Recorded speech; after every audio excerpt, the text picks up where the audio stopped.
नमस्कार दोस्तों, आज हम अपना जो है टॉपिक है आगे स्टार्ट करते हैं। पेनिनसुलर प्लेटू पे आए हुए हम। The peninsular plateau is A table land. The peninsular plateau is a tableland composed of the old crystalline, igneous and metamorphic rocks. It was formed due to the breaking and drifting of the Gondwana lands and thus making it a part of oldest landforms.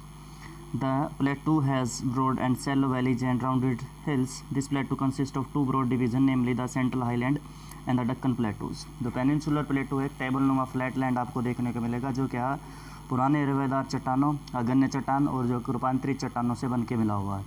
उसके बाद है इसका जो निर्माण है, जो है Gondwana land था उसके टूटने और उसके क्या है एक स्थान से दूसरे स्थान पर क्या है जाने की वजह से हुआ है।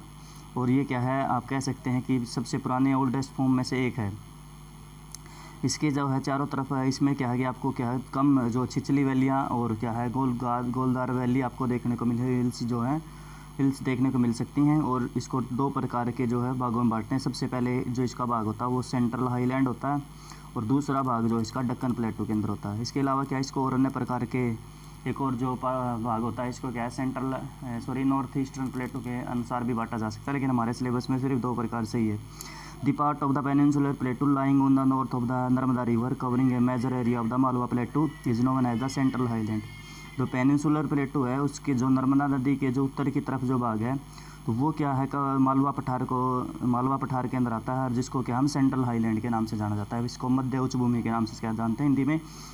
The Vindhya range is bounded by the Satpura range on the south and the Aravalli on the north west. जो विंध्या रेंजेज है वो क्या है सतपुड़ा रेंजेज और क्या है अरावली रेंजेज के बीच में आपको देखने को मिल जाएगी। The further westward extension gradually merge with the sandy and rocky desert of Rajasthan. और उसके बाद क्या है इसके वेस्ट की तरफ क्या है धीरे धीरे किसमें शामिल हो जाता है, ये क्या है हमारे जो डेजर्ट है उसके अंदर आपको देखने को मिल जाएगा। The flow of the river draining the regions namely is the Chambal, the Sindh, Betwa and the Ken it from south west to north east, this including the slope. The central highland are wider in the west and narrow in the east. सभी जानते हैं, मैंने आपको सभी को बताया था पहले, जैसे कि हमने पिछले साल भी क्या मैप किया था कि रिवर सिस्टम के बारे में, कभी भी किया हुआ ज़रूर आपने।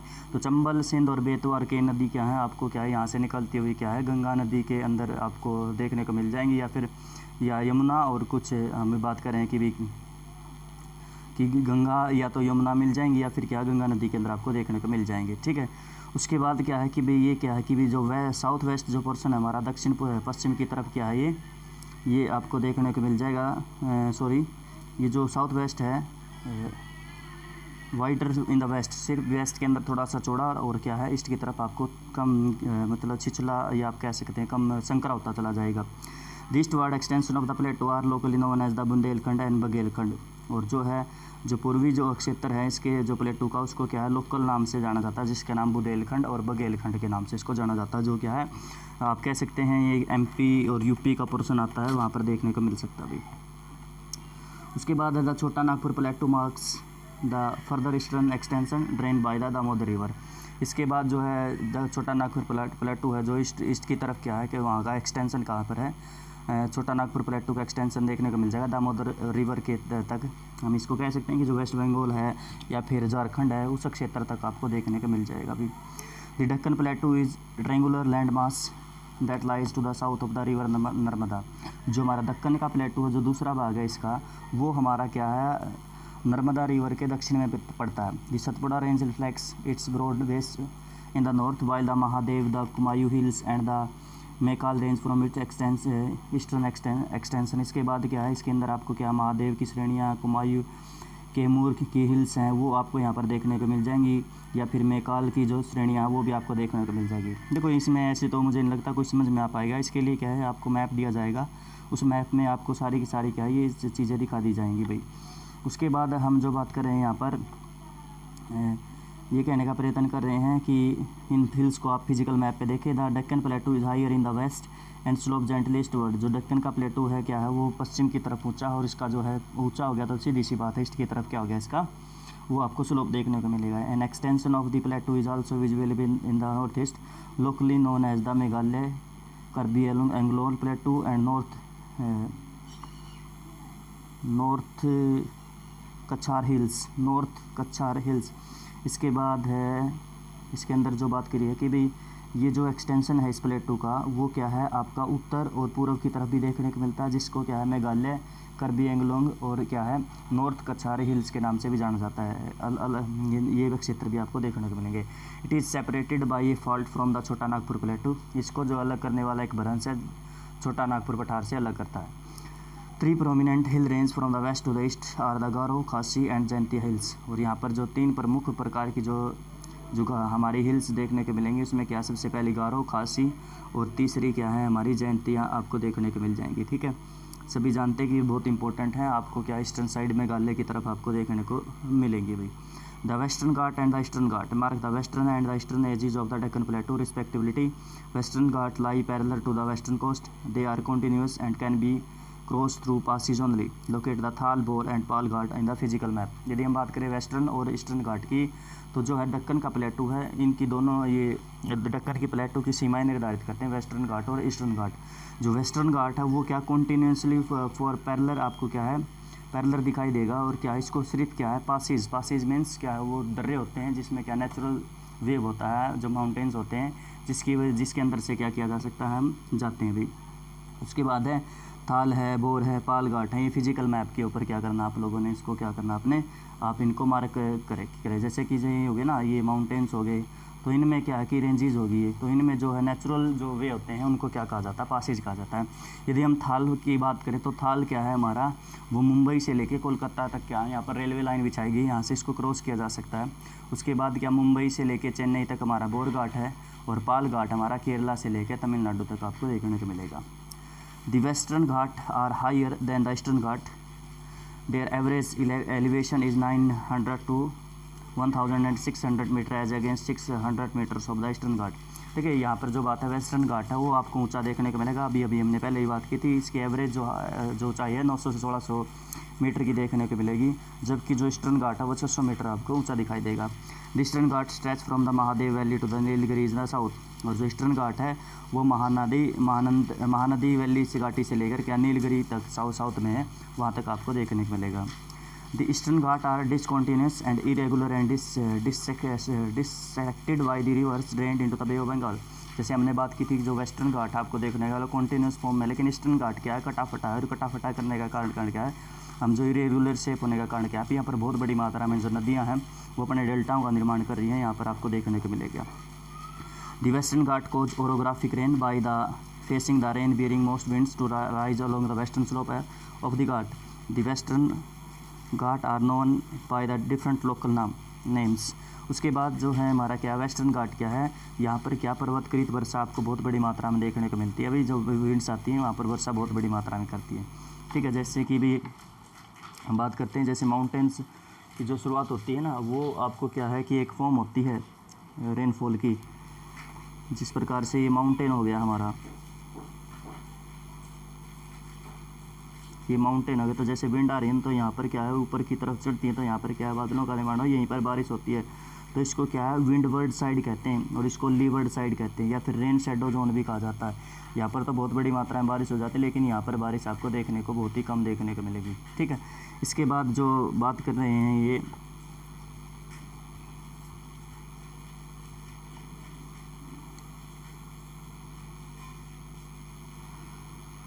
The western Ghat are known as the different, इसके लोकल नेम से जाना जाता है। The height of the western Ghat progressively increase from the north to south, और जो है उत्तर से दक्षिण की तरफ जाते जाते क्या इसकी हाइट थोड़ा सा बढ़ना शुरू हो जाती है।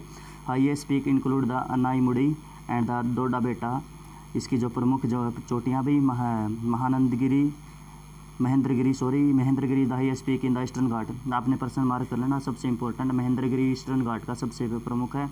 Shevaroy hills and Javadi hills are located in the south east of the eastern ghat. Locate the famous hill station of the Udagamandalam and popularly known as the Ooty and the Kodaikanal. ये कुछ हैं, आपने ये बताने हैं कि लोग ये स्थान बताएं कहाँ पर आपको देखने को मिल सकते हैं। ये हिल स्टेशन है, जैसे कि आप सभी जानते हैं कि भी जो उद्योग मंडल है ये आपको तमिलनाडु में देखने को मिल सकता है, और ये कोडाकिनल भी आपको शायद ये तमिलनाडु के अंदर ही देखने को मिल सकता है। ठीक है, फिर भी आप अपने जो मार्क करें इनको एटलस में ढूंढने का जरूर प्रयत्न करें। One of the distinct feature of the peninsular plateau is the black soil area known as the Deccan trap. इसकी जो प्रमुख विशेषताओं में से एक विशेषता यहाँ पर ये है कि इसके जो दक्कन ट्रैप में जो ब्लैक सोइल आपको देखने को मिलेगी। This is a volcanic origin, hence the rocks are igneous. इसलिए क्या है कि एक ज्वालामुखी प्रक्रिया द्वारा बनने वाली जो है रॉक हमारी सोइल है, इसलिए क्या है यहाँ पर क्या आपको देखने को मिलेगी, अग्न्य चट्टानें देखने को मिलेंगी। Actually these rocks have denuded over the time and responsible for the formation of the black soil. The Aravalli Hills lies on the western and the northwest margin of the peninsular plateau. These are highly eroded hills are found at the Broken Hills. They extend from Gujarat to Delhi in a southwest northwest direction. उसके बाद है कि भाई क्या है कि यहाँ पर क्या जो क्षेत्र है बहुत बड़ी मात्रा में इसका प्रदन हो चुका है और यहीं पर क्या है, इसलिए क्या यहाँ पर ब्लैक सोइल आपको देखने को मिलती है। उसके बाद अरावली हिल्स है जो है, अरावली हिल्स आपको यहाँ पर देखने को मिलेगी। जैसे गुजरात से लेके हमारा दिल्ली तक का जो पोर्शन हमने आपको बताया था वो वहाँ पर आपको देखने को मिल रही है। तो वो क्या है अभी, वो भी क्या है आपको क्या ब्रोकन हिल्स के अंदर टूटा फूटा मिलेगा और ये भी आप कह सकते हैं कि बहुत बड़ी मात्रा में इसका भी जो है इरोजन हो चुका है भाई, ठीक है। और इसके बाद हमारा जो सेकंड जो है इसके अंदर नेक्स्ट है जो वो इंडियन डेजर्ट है। The Indian desert lies toward the western margin of the Aravalli hills. It is the including undulating sandy plains covering with the sand dunes. This region receives very low rainfall, below 150 mm per year. It has a climatic with low vegetation cover. Streams appear during the rainy season. Soon after they disappear into the sand as they do not have enough water to reach the sea. Luni is the only large river in this region. तो इसकी जो बात करें desert है हमारा क्या western margin के ऊपर अरावली हिल्स के अंदर देखने को मिल जाएगा। जो हमारा राजस्थान का पोर्शन है आप सभी जानते हैं, इट इज़ ये क्या है कि आपका एक उबड़ खाबड़ क्या है, एक जो हमारा रेत का मैदान आपको देखने को मिल जाएगा और यहाँ पर क्या है सैंड डून्स जो बालू के टिब्बे बहुत बड़ी मात्रा में देखने को मिलेंगे। इसकी विशेषता है कि यहाँ पर जो 150 मिलीमीटर से भी क्या है पर ईयर से क्या कम रेनफॉल होती है, इसलिए क्या है यहाँ पर जो है आपको शुष्क क्षेत्र मिलेगा और लो वेजिटेशन आपको देखने को मिलेगी। स्ट्रीम्स हैं जो आपको रेनी सीजन आएगा जैसे ही कुछ लोकल स्ट्रीम्स आपको देखने को मिल जाएंगी, लेकिन यहाँ पर कोई भी है आपको पेरिन्यूअल रिवर आपको देखने को नहीं मिलेगी। लूनी एक सबसे प्रमुख नदी है लेकिन ये भी आपको क्या देखने को मिलेगी, एक सीजनल रिवर आपको देखने को मिलेगी। Barchan crescent shapes dunes cover larger areas but longitudinal dunes becomes more prominent in the Indo Pakistan boundary. If you visit Jaisalmer you may to see this groups of barchan से। देखो बारखान क्या होता है, बालू के अर्धचंद्राकार रूप में होता है, बालू के टिब्बे तो नहीं कहेंगे। देखो कि इनको क्या है जिस प्रकार से जैसे विंड चल रही होती है सो हमारी जो है डेजर्ट के अंदर, उसके बाद क्या है कि जब वो अपने साथ विंड ले रही होती है कहीं पर क्या है कोई वो ऑब्स्टेकल आता है ना, तो उसको क्या है एक अर्धचंद्राकार रूप में क्या कर देती है, उसको डिपॉजिट कर देती है। तो इस प्रकार से जो है आपको क्या है ये आपको बारखान देखने को मिलेंगे जिसको हम क्या कहते हैं, ठीक है भाई। ये एक प्रकार की टोपोग्राफी आपको डेजर्ट में देखने को मिल जाएगी भी। उसके बाद जो दूसरी बात है यहाँ पर क्या है लॉन्गिट्यूडिनल ड्यून्स बिकम आपको जो सबसे प्रमुख आपको देखने को मिलेगी। जैसे मैंने आपको बताया था लॉन्गिट्यूडिनल ड्यून्स क्या आते हैं। लॉन्गिट्यूडिनल ड्यून्स क्या है भाई, जैसे मैंने सुबह बात करा था आप लोगों से कि इस प्रकार से जो है लेयर के रूप में आपको एक समानांतर दिखाई देंगे। जैसे कि विंड की डायरेक्शन है इस प्रकार से मान लें जैसे अर्धचंद्राकार रूप में, तो विंड की डायरेक्शन में आपको ये क्या देखने को मिल जाएंगे भाई। उसके बाद हम बात करते हैं कोस्टल प्लेन्स की। The peninsular plateau is flanked by stretch and narrow coastal strips running with the Arabian Sea, the west and the Bay of Bengal of the east. The western coast sandwiched between the Western Ghat and Arabian Sea in the narrow plains. It consists of three sections. The northern part of the coast is called Konkan from Mumbai to Goa, and the central stretch is called the Kannada plain, while the southern stretch is referred to the Malabar coast. देखो यहाँ पर जो coast की बात की, जैसे हम बात कर रहे थे कि हमारा जो भारत है उसकी तटरेखा आपको जो इस प्रकार से देखने को मिल रही है, ये जो तटरेखा आपको यहाँ से यहाँ तक देखने को मिल रही है। तो यहाँ पर क्या है ये जो हम बात करें तो ये आपको देखने को मिलेगा, कोस्टल प्लेन आपको देखने को मिल जाएगा। अगर यदि हम बात करें, यदि हम वेस्टर्न कोस्ट की बात करें, इस कोस्ट की बात करें, तो यहाँ पर क्या देखने को मिल जाएगा आपको, ये अरेबियन सी के पास देखने को मिलेगा और यहाँ पर कुछ छोटे मात्रा में छोटे छोटे नैरो संकरे जो प्लेन आपको देखने को मिल जाएंगे। इसमें 3 सेक्शन आते हैं। जो सबसे ऊपर वाला नॉर्थ जो पार्ट होता है उस कोस्ट को क्या है कोंकण तट कहते हैं। जैसे हमारा महाराष्ट्र से लेके गोवा तक का जो पोर्शन है, यहाँ से यहाँ तक का जो पोर्शन उसको क्या कहते हैं कोंकण तट कहा जाता है। उसके बाद जो इसके नीचे वाला बीच वाला भाग है उसको क्या है उसको कन्नड़ प्लेन के नाम से जाना जाता है। और सबसे लास्ट में जो ये कोस्ट होता है इसको क्या नाम से जाना जाता है, वो मालाबार कोस्ट के नाम से जाना जाता है अभी।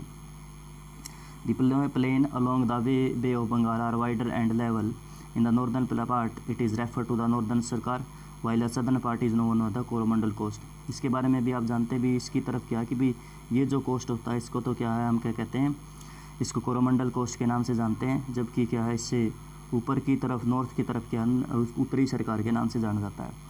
Large river such as the Mahanadi, the Godavari, the Krishna and the Kaveri have formed extensive delta in the coast like lake Chilka is the important feature on the eastern coast. यहाँ पर क्या है कि बहुत बड़ी मात्रा में कृष्णा, कावेरी, गोदावरी, महानदी आपकी ये जो नदियाँ हैं बहुत यहाँ पर डेल्टाओं का निर्माण करते हैं। और यहीं पर क्या है कि चिल्का झील है जो सबसे बड़ी क्या है भारत में क्या खारे पानी की जो झील आपको देखने को मिल रही है वो आपको यहीं पर देखने को मिलेगी उड़ीसा के अंदर। सबसे लास्ट वाला पोर्शन है आज हमारे लिए आइलैंड्स है। You have already seen the Indian has a vast mainland beside this the country has two groups of island, can you identify these island groups। कि जिस प्रकार से ये हमारा क्षेत्र है भूमि का उस पर ये इसके अलावा क्या भारत के पास क्या दो ग्रुप्स हैं जो आइलैंड्स के जो आपको देखने को मिलेंगे। सबसे पहले locate the Lakshadweep islands group laying close to the Malabar coast of the Kerala। This group of islands composed a small coral islands। जैसे मैंने आपको सुबह पढ़ाते समय भी ये बताया था कि ये कोरल द्वीप से बना हुआ है, मालाबार कोस्ट के नज़दीक देखने को मिलेगा। इसके बाद earlier they were known as the Laccadive, Minicoy and Amindivi, तीन नामों से इसको जाना जाता था, लेकिन in 1973 these were named as a Lakshadweep. तीनों को क्या नाम कर दिया गया, लक्षद्वीप कर दिया। Its cover area of 32 square kilometre. Kavaratti island is the administrative headquarter of the Lakshadweep. The island group has a greater diversity of flora and fauna. The Pitti islands which is uninhabited the bird has a bird sanctuary. उसके बाद क्या है कि बिकावरती इसकी जो है capital है, वहीं पर एडमिनिस्ट्रेटिव सारे के सारे काम होंगे। इसके बाद क्या है यहाँ पर बहुत प्रकार से जो फोना और फ्लोरा की डाइवर्सिटी है, जो जैव विविधता आपको बहुत मात्रा में देखने को मिलेगी। और यहाँ का जो पीटी आइलैंड है वहाँ पर क्या जो बसा हुआ इनहेबिटेंट है वहाँ पर क्या है एक बर्ड सेंचुरी भी आपको देखने को मिल जाएगी। Now you can see ecological change, sorry जैसे यहीं पे आए हम। Now you can see the ecological change of the island located in the Bay of Bengal extended from the north to south. These are the Andaman and Nicobar Islands. They are bigger in size and more numerous and scattered. The entire group of island is divided into two broad categories। उसके बाद जो बे of Bengal के अंदर जो आपको देखने के लिए आइलैंड की चेन है उसको क्या है हम अंडमान और निकोबार द्वीप के नाम से जानते हैं। ये क्या है कि भाई जो है साइज़ की बात करें तो साइज़ उससे जो है साइज़ इसका बड़ा है, और लेकिन क्या है यहाँ पर बहुत बड़ी मात्रा में क्या है आपको आइलैंड देखने को मिलेंगे और वो क्या एक दूसरे से फैले हुए दूर दूर फैले हुए। और पूरे के पूरे ग्रुप को दो भागों में बांट सकते हैं हम, एक को अंडमान कहते हैं और एक को क्या है इन द नॉर्थ और जो साउथ के अंदर मिलेगा उसको निकोबार का नाम देते हैं। जैसे अंडमान और अंडमान के बाद निकोबार, इसके बीच जो है 10 डिग्री जो चैनल होता है वो इन दोनों को क्या करता है आपका अलग करता है। इसके बाद these island groups are the great strategic important for the country. This is a great diversity flora and fauna in this group island. These islands is close to equator and experience equatorial climate and has thick forest cover। उसके बाद हम यहाँ पर बात करें, यहाँ पर भी उसी प्रकार से फोना और फ्लोरा आपको बहुत बड़ी मात्रा में आपको देखने को मिल जाएंगे। और ये आइलैंड क्या है कि भी इक्वेटर के नज़दीक होने की वजह से क्या है इक्वेटोरियल क्लाइमेट आपको देखने को मिल जाएगा। इसके अलावा यहाँ पर बहुत बड़ी मात्रा में जो है फॉरेस्ट कवर आपको देखने को मिलेगा भाई। और क्या है कि जिसकी है जो हमारी रणनीति संबंधी जो बातें हैं देश के लिए उसमें बहुत बड़ा योगदान है, ये नहीं पाता भाई। ए detailed account of the different physiographical unit highlight the unique feature of each reason. ये जो हमारे डिटेल अकाउंट हमने जो पढ़ा है फिजियोग्राफिकल डिवीज़न के बारे में, हमने हमें प्रत्येक क्षेत्र के बारे में पढ़ा है और हमें क्या अलग अलग प्रकार से हमने इनको हाईलाइट किया। It would have our be clear that each region complete the other and make the country rich in the natural resources. और क्या है भी एक दूसरे के क्या है एक दूसरे के पूरक हैं और क्या है इसलिए क्या है ये पूरे देश को क्या नेचुरल रिसोर्सेज क्या मुहैया करवाते हैं। The mountains are the major source of water and forest wealth. जो हमारा जो माउंटेन है वो क्या बहुत बड़ी मात्रा में पानी और जो है फॉरेस्ट का जो फॉरेस्ट है उसके लिए जो पाया जाता है। इसके लिए क्या है ये एक और जो बात है कि एक हमारे जो क्लाइमेट कंट्रोलर भी होता है ये। इसके बाद दूसरे नंबर पर है northern plain are the granaries of the country. They are provided the west the early civilization. The plateau is a storehouse of the minerals which has played a crucial role in the industrialization of the country. जो उत्तरी मैदान है वहाँ पर बहुत बड़ी मात्रा में क्या हमारी कृषि होती है। इसके अलावा जो पेनिनसुलर प्लेटू है आपको वहाँ पर क्या है भी मिनरल्स भरे पड़े हैं जो देश में जो औद्योगिकरण के लिए बहुत ही महत्वपूर्ण है। The coastal region and island groups are provided sites for fishing and port activities. जो हमारा कोस्टल क्षेत्र है वहाँ पर क्या फिशरिंग और जो हमारे यहाँ पर पोर्ट आपको देखने को मिलेंगे। दस the diverse physical feature of the land have immense future possibility of the development. इसलिए क्या है कि हमारे पास ये इतनी विभिन्नताएं हैं, इसलिए क्या मैं भविष्य में क्या करेंगे, ये हमारी डेवलपमेंट के लिए क्या बहुत बड़ी मात्रा में योगदान देंगे। इसके अलावा जो दूसरी बात है कि जैसे लक्षद्वीप है, लक्षद्वीप क्या मिलेगा आपको 36 वहाँ पर आइलैंड देखने को मिलेंगे, जिसमें 10 के आसपास 10 आपके इनहेबिटेंट आपको एरियाज हमारे ग्रुप्स देखने को मिल जाएंगे आइलैंड्स के। अंडमान निकोबार में 572 द्वीप हैं, जिसमें से 37 के ऊपर क्या देखने को मिल जाएगा आपको जीवन संभव आपको होता हुआ देखने को मिल जाएगा। दूसरा लक्षद्वीप जैसे कि हम बात किए, यहाँ पर लिखा हुआ कि ये क्या बने हुए हैं, कोरल से बने हुए हैं, कोरल पोलिप से बने हुए हैं, सारा का कोरल मूंगे की चट्टानें होती हैं। और एक जो सबसे इम्पोर्टेंट चीज़ यहाँ पर आपको देखने को मिलेगी, यहाँ पर जो हमारा एकमात्र जो अक्षय जो सक्रिय ज्वालामुखी है वो बैरन द्वीप के ऊपर आपको देखने को मिल जाएगा अभी। बस भाई इसमें इतना ही था, बाकी आपको मैप के माध्यम से ज़रूर समझाएंगे, फ़िलहाल इतना ही भाई।